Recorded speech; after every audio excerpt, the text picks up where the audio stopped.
ఏషియాలో Nipah virus మళ్ళీ విజృంభిస్తుందండి. Already Thailand, Nepal, Taiwan ఇలాంటి దేశాల్లో చాలా పెద్ద ఎత్తున వచ్చిందని చెప్తున్నారు. మనకి కేరళ అండ్ వెస్ట్ బెంగాల్, కలకత్తాలో చాలా కేసులు బయటకు వచ్చాయి, కేరళలో కూడా చాలా కేసులు బయటకు వచ్చాయి.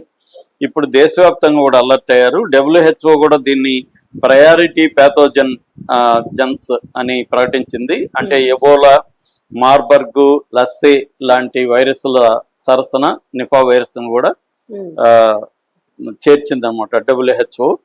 సో ఈ ప్రయారిటీ ప్యాథోజన్ అనేది ప్రయారిటీ ఇవ్వాలి, వీటికి జాగ్రత్త లేకపోతే ఇది మళ్ళీ వరల్డ్ వైడ్ ఒక COVID-19 లాగా విజృంభించే అవకాశం ఉందని చెప్తున్నారు. కోవిడ్ కంటే కూడా ఇది డేంజరస్ అనమాట Nipah virus.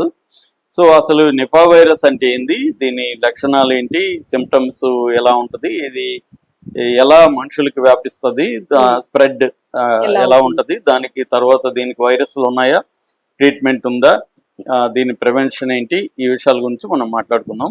So Nipah virus అనేది జునోటిక్ వైరస్ అంటారు. జునోటిక్ అంటే జంతువుల నుంచి మనుషులకు వచ్చేదాన్ని జునోటిక్ వైరస్లు అంటారు. అంటే ఈ మధ్య కాలంలో వచ్చేవన్నీ కూడా కోవిడ్ తో సహా, కోవిడ్ కానీ, మార్స్ కానీ, ఇబోలా కానీ, ఇవన్నీ జునోటిక్ వైరస్లే. అంటే ఒక రకంగా మనం జునోటిక్ వైరస్ల యుగంలోకి ఎంటర్ అయినట్టుగా చెబుతున్నారు అన్నమాట వైరాలజిస్టులు. సో అంటే మనం ఇక్కడే ఎన్విరాన్మెంట్ ఇంపార్టెన్స్ తెలుస్తుంది. అంటే మనం జంతువుల్ని, ఎన్విరాన్మెంట్ ని కాపాడుకోకపోతే, జంతువుల్ని, పక్షుల్ని, ఎన్విరాన్మెంట్ ని, మనకే అది నష్టం, మనుషులకి. సో అందుకనే జంతువుల్ని, పక్షుల్ని మనం పరిరక్షించుకోవాలి, ఎన్విరాన్మెంట్ ని మనం పరిరక్షించుకోవాలని ఎందుకు మాట్లాడుతున్నారంటే అంతిమంగా అవి వాటి వల్ల మనుషులు ఎఫెక్ట్ అవుతారు కాబట్టి. సో అలాగే దీన్ని జునోటిక్ అంటారు. దీని ఆరిజిన్ చెప్పాలంటే దీని ఫ్యామిలీ పారామిక్సో వివాదియా అనే ఒక ఫ్యామిలీ ఆఫ్ వైరస్లకు సంబంధించింది. గ్రూప్ గా చెప్పుకోవాలంటే ఎనిఫా వైరస్ అంటారు. ఎనిఫా వైరస్ల గ్రూప్ లోకి ఇది వస్తుంది. ఇది ఎక్కడి నుంచి వస్తుందంటే ఫ్రూట్ బ్యాట్స్ అంటారు. అంటే గబ్బిలాలు ఎక్కువగా ఫ్రూట్స్ ని తింటాయి. అవి ఆ గబ్బిలాలు కొరికేసి వదిలేస్తాయి. ఆ ఫ్రూట్ కింద పడినప్పుడు ఆ ఫ్రూట్ మనుషులు తిన్నా, లేకపోతే ఆ జంతువులు తిన్నా, ఆ జంతువుల నుంచి మనుషులకు వచ్చే అవకాశం ఉంది. అంటే ఫర్ ఎగ్జాంపుల్ పిగ్స్ నుంచి ఎక్కువగా ఇది స్ప్రెడ్ అవుతుంది. అయితే ఒరిజినల్ గా స్ప్రెడ్ అయ్యేదేమో బ్యాట్స్, ఫ్రూట్ బ్యాట్స్ నుంచి. ఫ్రూట్ బ్యాట్స్ కి అవేమి ఈ వైరస్ల వల్ల ఎఫెక్ట్ అవ్వవు, అవేమి జబ్బు పడవు, ఓన్లీ క్యారియర్ మాత్రమే. అవి మోసుకుని వేరే వాళ్ళకి అంటించి పోతాయి అనమాట.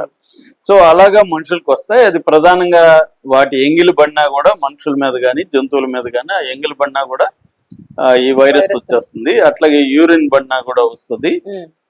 అట్లాగే ఫ్రూట్స్ ని కొరికి వదిలేస్తే వాటిని మనం తిన్నా, లేకపోతే జంతువులు తిన్నా, వాటిలో నుంచి కూడా మనుషులకు వస్తుంది. ఒక్కసారి మనుషులకి వచ్చినాక మనిషి నుంచి మనిషికి ఫిజికల్ టచ్ కానీ, తాకడం వల్ల కానీ వస్తుంది. అట్లాగే వాళ్ళు తుమ్మినా, లేకపోతే జలుపుండి దగ్గినా, డ్రాప్లెట్స్ ఉంటాయి కదా, రెస్పిరేటరీ డ్రాప్లెట్స్ అంటారు. ఆ డ్రాప్లెట్స్ మనకి తగిలితే మనకి వస్తుంది. అట్లాగే ఫ్లూయిడ్స్, బాడీలీ ఫ్లూయిడ్స్, చెమట ఇట్లా రూపాల్లో నుంచి కూడా మనకి సోకుతుంది. అట్లాగే హాస్పిటల్లో ఇప్పుడు అట్లాంటి పేషెంట్లు ఉన్న హాస్పిటల్ ఉన్నప్పుడు, మనం కూడా హాస్పిటల్కి వెళ్ళినప్పుడు ఆ వాతావరణంలో కూడా అది మనకి సోకే అవకాశం అయితే ఉంది.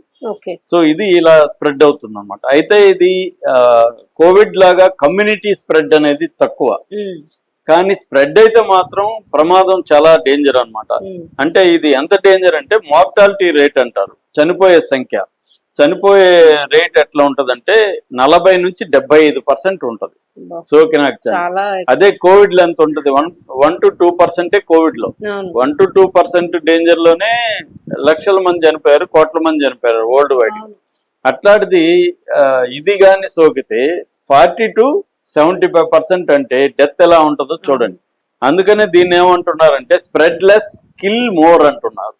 స్ప్రెడ్ ఏమో అంత స్పీడ్గా అవ్వదు, కానీ స్ప్రెడ్ ఒకసారి అవడం మొదలు పెట్టి అయిపోయిందంటే మాత్రం మరణాలు చాలా పెద్ద ఎత్తులో ఉంటాయి. అంటే కోవిడ్ 1.2 ఉంటే సార్స్ వైరస్ 10% మోర్టాలిటీ రేట్ ఉంటుంది, ఎబోలా 50% ఉంటుంది.